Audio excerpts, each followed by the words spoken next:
ममता की कीमत। रात के 2 बज रहे थे। फोन की रिंग बजती है।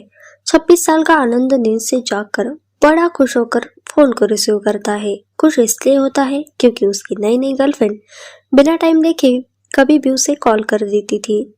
फोन की दूसरी तरफ से आवाज आती है, जन्मदिन मुबारक हो बेटा, आज मेरा बेटा पूरे 26 साल का हो गया है, मैं बहुत खुश हूँ। माँ की आवाज सुनते ही आनंद के चेहरे के एक्सप्रेशन बदल जाते हैं। वो गुस्से में बोलता है, माँ तुझे समझ नहीं आता क्या? इतनी सी बात के लिए मेरी नींद खराब कर दी। यह बात तो तू सुबह भी मुझे बोल सकती थी। इतना कहकर वो फोन काट देता है। थोड़ी देर बाद फिर से फोन की रिंग बजती है। आनंद फिर से फोन उठाता है। इस बार फोन पर पापा होते हैं। आनंद इस बार आराम से बात करता है। थैंक यू पापा, आपने मुझे बर्थडे विश करने के लिए फोन किया, वो भी इतनी रात को। पापा कहते हैं, नहीं बेटा, मैंने तुम्हें मुबारकबाद देने के लिए नहीं बल्कि ये बताने के लिए फोन किया है कि तुम्हारी माँ बिल्कुल पागल है। वो इतनी पागल है कि पिछले 1 महीने से मुझे हर दिन तेरा बर्थडे याद दिलाती आ रही है।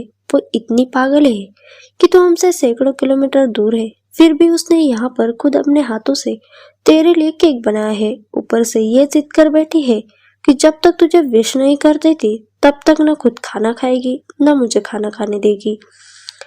आनंद सब बातें ध्यान से सुन रहा था और उसे महसूस भी हो रहा था कि उसने अपनी माँ का दिल दुखाया है। वो बोला, नहीं पापा, माँ बिल्कुल पागल नहीं है। पापा कहते हैं, नहीं बेटा, तू अपनी माँ के पागलपन को नहीं जानता, मैं जानता हूँ।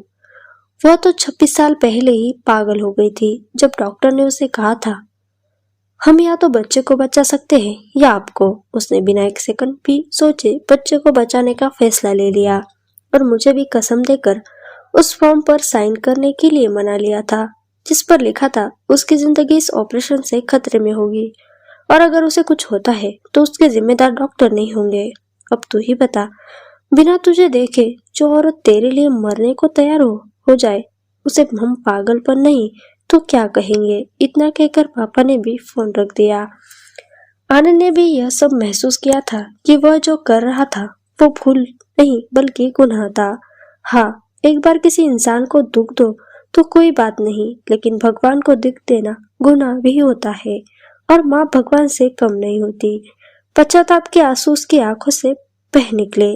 सवेरा होते ही आनंद अपने घर की ओर रवाना हो गया, अपने माँ बाप से माफी मांगने के लिए। घर पहुंचते ही उसने पहले माँ से माफी मांगी, जिसने उसे गले से लगा लिया। फिर वह अपने पापा से माफी मांगने लगा। पापा ने कहा, कोई बात नहीं बेटा, जा तू वापस चला जा। तेरी माँ हमेशा कहती थी कि तू उसे बुढ़ापे में संभालेगा, लेकिन मैं उसे समझा दूंगा। जैसे आज तक मैं उसे संभालते आया हूँ वैसे ही आगे भी उसका ख्याल रखूंगा।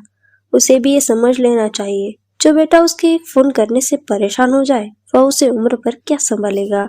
बाप की ऐसी कड़वी बातें सुन आनंद की आंखें बहने लगी। वह सर झुकाए अपने बाप के सामने चुपचाप खड़ा रहा।